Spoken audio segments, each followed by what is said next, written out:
Julgando pelo que eu tenho visto em algumas thumbnails e títulos de vídeos que já foram postados aqui no YouTube sobre Halloween Kills, eu acredito que eu vou estar na minoria porque eu gostei muito do filme. E eu diria mais, eu sei que vocês que me acompanham há mais tempo sabem que eu tenho 2 vídeos aqui no canal sobre Halloween. Eu tenho um vídeo naquela série de obras-primas falando sobre o Halloween original de 78, de John Carpenter. E também recentemente eu postei um vídeo sobre Halloween 2, tem o 1, 2 e o 4 na Netflix, que vocês podem ir lá assistir. E eu gosto muito da série, apesar de reconhecer que boa parte dos filmes da série não são tão bons assim, mas eu diria que Halloween Kills é provavelmente o meu filme favorito da franquia, depois do original de 1978, e nesse vídeo eu vou falar um pouquinho pra vocês por quê.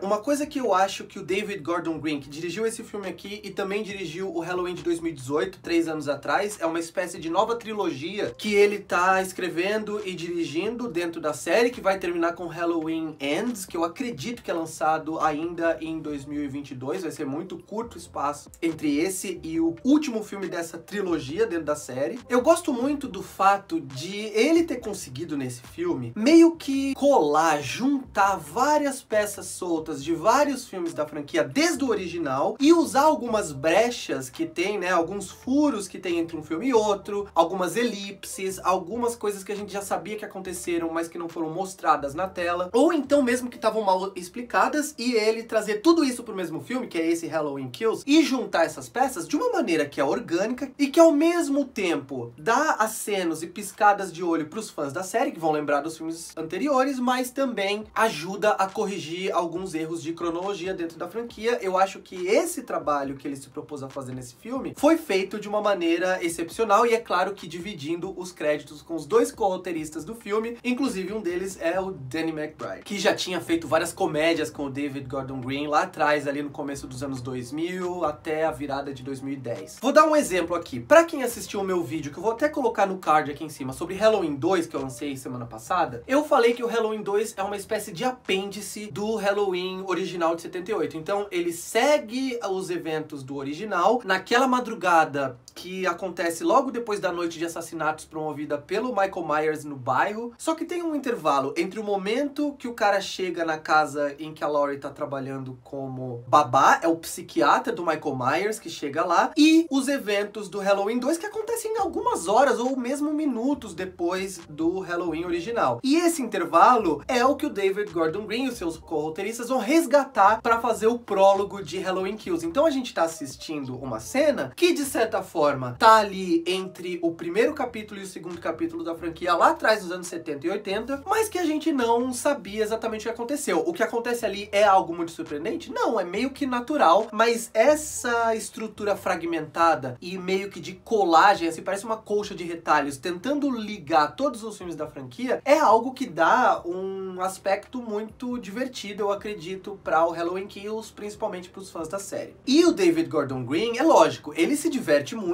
ele demonstra que ele conhece muito a história da franquia, e ele se diverte inclusive com as estéticas que ele consegue imprimir em diferentes momentos da narrativa. Isso não é algo novo, todo mundo praticamente que trabalha com referências aos anos 70, 80 ou mesmo décadas anteriores, faz isso em maior ou menor grau, de referenciar a estética, a plástica dos filmes daquela época no seu filme. O David Gordon Green, por exemplo, tem uma estética bem diferente entre esse prólogo e as outras cenas que são ambientadas ambientadas ali nos anos 70 e as cenas ambientadas em 2018. Tem, né, não só o cabelo, as maquiagens, as roupas, os carros da época, mas também aquela granulação diferente da estética, né, do filme, da película dos anos 70. E quando ele salta pro presente, outra coisa que ele faz muito legal é, ele, de novo, nessa proposta de juntar todos os filmes da série e preencher lacunas, ele traz vários personagens que são do filme original, que são dos filmes que vieram depois, Halloween 2, 4, o 3 não, porque o 3 é uma piração completamente fora da caixinha, que não tem nada a ver com Michael Myers, e também com os últimos filmes, inclusive o filme dele de 2018, e esses personagens meio que se encontram de maneiras aleatórias ou de maneiras diferentes, e eles todos vão seguir numa direção parecida, que é, já que o Michael Myers tá atacando de novo, e a polícia falhou em prender esse cara ao longo de todas essas décadas, todas aquelas pessoas, e a gente vai vendo, né, as interações delas, onde elas estão, inclusive a Laurie, inclusive a filha da Laurie, a neta da Laurie, e todas essas conexões entre os personagens vão desaguar num confronto da comunidade contra o sujeito que tem a atormentado durante 4 décadas, que é o Michael Myers. E aqui entra algo que eu acho que é um tema que o filme trabalha mais ou menos, ele trabalha um pouco, mas não de uma maneira a torná-lo o principal elemento do filme, o que eu acho bom, que é a questão do justiçamento social e de linchamentos públicos. Toda aquela galera se une, tem até aquela cena no hospital que é icônica, tá lotado o hospital, pessoas começam a pegar as armas, né, armas brancas, taco de beisebol, faca, e tem o discurso do sujeito, que era uma das crianças lá do filme original, em que ele fala, vamos matar o Michael Myers, né, vamos fazer justiça pelas próprias mãos, o departamento de polícia não conseguiu nos ajudar esse tempo todo, é a gente que tem que ir, vambora, e tem até aquele lema que eles usam o tempo todo, que é o mal precisa acabar, ou algo assim, né, e aí o filme entra até numa discussão sobre, tá bom, o mal precisa acabar, mas é o mal de acordo com quem? Quem vai ser, ainda mais pelo Michael Myers usar máscara, quem vai ser juiz pra decidir quem é o Michael Myers, principalmente se vocês virem ele sem máscara? E, obviamente, a discussão maior é, mesmo que seja o Michael Myers, é certo as pessoas julgarem alguém e decidirem matá-lo, executá-lo de maneira brutal, mesmo ele sendo um criminoso? Ou os meios da sociedade capitalista liberal de lidar com esse tipo de aberrações da natureza, como psicopatas, sociopatas, assassinos em série, será que os meios tradicionais, né, através da polícia, através da lei, através de mecanismos da justiça, são suficientes? E aí eu quero que você me comente aqui na caixa de comentários. O que vocês acham? Vocês acham que aquelas pessoas têm o direito de matar o Michael Myers ou não? E essa é uma discussão que o filme traz, a gente pensa naquilo, eu não tô fazendo nenhuma pergunta retórica, eu acho que é interessante sim pensar nisso, e o filme faz isso sem pregar demais, ele é expositivo em um momento ou outro, mas sem ser expositivo demais, porque o foco do filme é, de novo, ser um slasher movie centrado na figura do Michael Myers, que tá, de novo, assassinando pessoas, às soltas, ninguém consegue pegar ele, e quando pegam, ele tem uma força sobrenatural que ninguém consegue matá-lo. Eu já falei um pouquinho na minha crítica do Halloween 2, como o fato dele ser indestrutível enfraquece um pouco os conflitos da história e o nosso envolvimento com a história, mas de qualquer maneira, os assassinatos são muito bem coreografados, é um filme gráfico, é um filme que tem violência exponencial, e é claro que hoje em dia é muito mais permitido você ser mais gráfico nos filmes, porque mesmo aquela violência do Halloween original era gráfica, era chocante pra eles na época. A gente tem uma sensibilidade muito mais amortecida hoje, a gente aceita ver muito mais, e pra gente realmente ficar chocado é muito difícil. Então, mesmo aquela mania que o Michael Myers tem de matar as pessoas enfiando os dedos nos olhos da pessoa, quando acontece isso neste filme, Halloween Kills, o efeito é muito mais sangrento, é muito mais brutal pela época que a gente vive, e eu acredito que as cenas são competentes, as cenas são bem executadas, tem algumas coisas que remetem ao original tematicamente também, por exemplo, crianças que estão brincando, achando que o Michael Myers está perseguindo elas por ser uma brincadeira de Halloween, e na verdade é o Michael Myers. Então é um filme que consegue ser tenso, que consegue ser violento quando precisa ser, que consegue amarrar várias pontas, brincar com o conhecimento do David Gordon Green e de várias pessoas provavelmente envolvidas com o filme, principalmente os roteiristas, em relação a toda a mitologia da franquia, e amarrar tudo de uma maneira que frustra um pouco no final, porque o final é aquele típico final da Marvel falando, tá, beleza, não acabou, mas vai acabar no próximo filme. Tem até uma cena que a Laurie, vivida pela Jamie Lee Curtis, fala,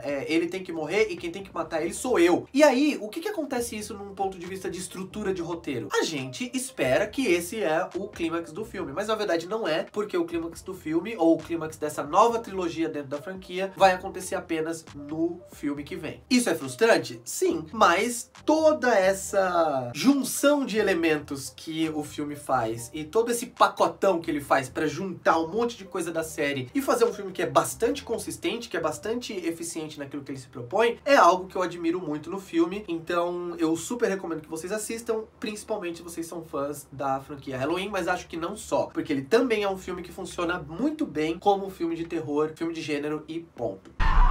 Stop! You had a knife in your stomach. You and Allison should not have to keep running. Evil dies tonight. I'm not just gonna sit and watch another innocent person die. If you track Michael's victims, that's a straight line to Michael's childhood home. What do? We fight. Let's hunt him down. Michael Myers is flesh and blood. But a man couldn't have survived that fire. The more he kills, the more he transcends. Go now!